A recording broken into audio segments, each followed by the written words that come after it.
Hello, this is William from Visual Components. In this video, I'm going to talk about the 3D world, specifically how you can change the lighting, shading, and shadows displayed in the 3D world. Let's get started. So I'll first show you how to rotate light in the 3D world. Go to the View menu item here in the menu bar, and from the drop-down menu, select Rotate Light. This displays handles in the 3D world that allows you to rotate the light along the Z-axis, the Y-axis, and the X-axis.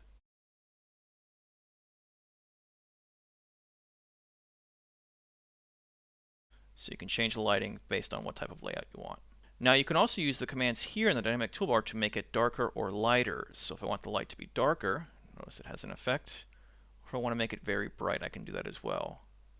If you want to go back to the default settings for the light, you can click this reset button here. Or if you want to make any changes, you can also do those, and then you can click the done command here to save those changes. Alright, now let's talk about shadows. So if I go to the View menu item, notice I have this command here called Shadow, and right now I have shadows turned off. But if I want a floor shadow, I can turn it on now. Notice I have a floor shadow based on the angle of the light. If I want a soft floor shadow, let me show you what that looks like. There you go. Now let's talk about shading. So there are various ways you can display a component in the 3D world based on your shading setting. So let me show you all those now. So I'll go to the View menu item. Notice there's a command here called Shading.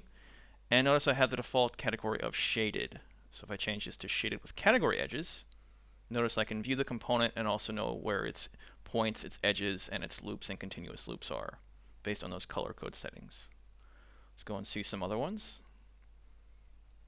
Here's Shaded with Edges, so you can see the edges of the geometry, like so. Let's look at the other one now. So we have Shaded with Hidden Line. There you go. Let's look at the other ones real quick. So we have Hidden Line. And now we have the wireframe, which you can basically see a lot of detail. So there are all those lines. And of course the last one of just the wireframe. Okay. Let's go ahead and go back to the default setting of shading as shaded. Alright, let's talk about some of these other views you can have. So one view you can use is called Headlight.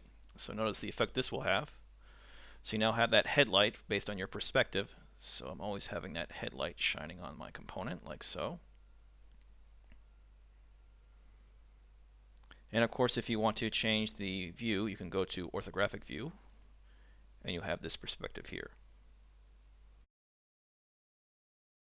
Now, if you ever want to zoom in on a component, you can go ahead and click this command here called Center View, and then select a component you want to center the view on.